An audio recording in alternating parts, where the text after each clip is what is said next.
Rimetto il galoppo a posto, galoppo a posto.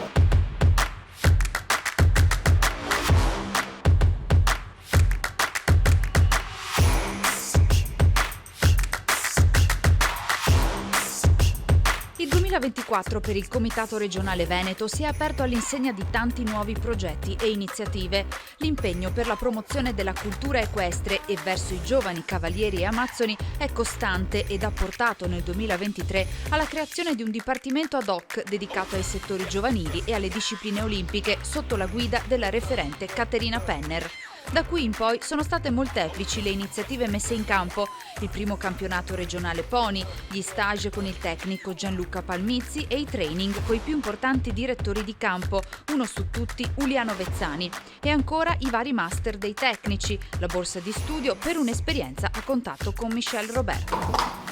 Il nuovo anno ha visto la promozione di una sezione mirata per la preparazione dei binomi che saranno in campo a Piazza di Siena e la nascita del progetto Paideia.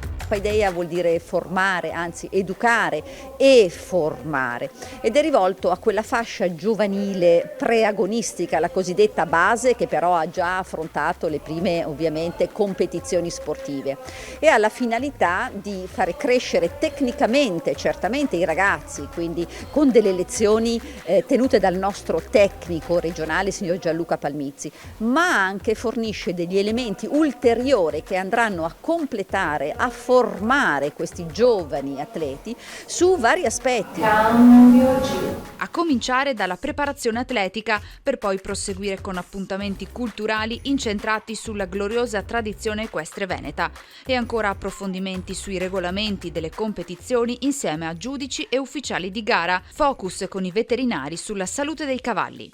Una grande opportunità di crescita per i ragazzi, un modo per dargli una cultura maggiore. Noi veniamo da una generazione che ci ha dato molto, grandi uomini di cavalli, quindi era più facile per noi andare a copiarli, ad apprendere, mentre oggi si fa un po' più di fatica. È un modo per avvicinarli a certe regole, ad appassionarli a quello che è il nostro passato glorioso, e quindi ci si prova a dargli un po' di nuova linfa.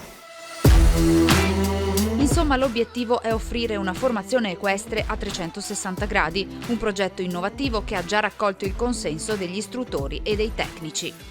Interessante appunto l'aspetto di questa Academy, che non è solamente basata su un singolo o un tot di appuntamenti, ma bensì sulla formazione e la crescita di questi ragazzi, diluita nell'arco di un anno di tempo, in cui proprio insomma ci si concentra sulla loro formazione, sulla loro crescita, e lo trovo un progetto ottimo.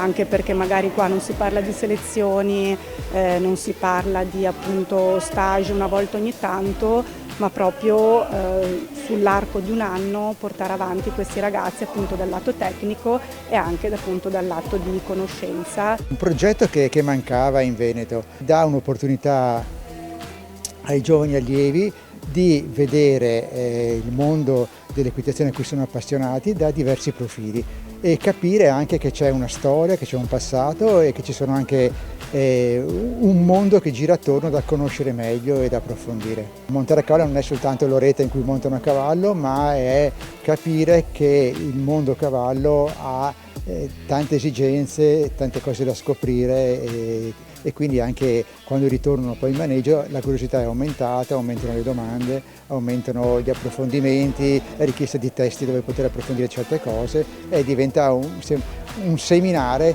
che poi probabilmente germoglierà. Ma il Comitato regionale ha fatto di più, puntando i fari anche su un ulteriore essenziale aspetto. Per poter partecipare al progetto è infatti necessario rispettare un rigido codice di comportamento. L'educazione in primis, il rispetto di alcuni valori, fra cui la solidarietà, la lealtà, il fair play, che contraddistinguono ovviamente qualunque vero sportivo, qualunque campione. E poi, per esempio, i cellulari. Ecco, queste attrezzature così diffuse oggi che occupano gran parte del tempo dei nostri ragazzi, è richiesto di lasciarle o a casa o darle all'istruttore o addirittura lasciarle in scuderia nella cassetta degli attrezzi. Poi la puntualità è un altro elemento di rispetto, quindi in campo si dovrà arrivare con congruo anticipo e con i cavalli ben presentati, in buono stato di salute, con le attrezzature e i finimenti puliti, anche in ordine la stessa divisa. E quindi, come vedete, cose semplici che non sono così scontate, ma sono fortemente importanti e che serviranno a questi ragazzi per poter distinguersi nella loro vita civile, ma anche nella loro carriera sportiva. Insomma, un anno accademico che rappresenta un punto di partenza importante per raggiungere una crescita sportiva e ancor prima personale.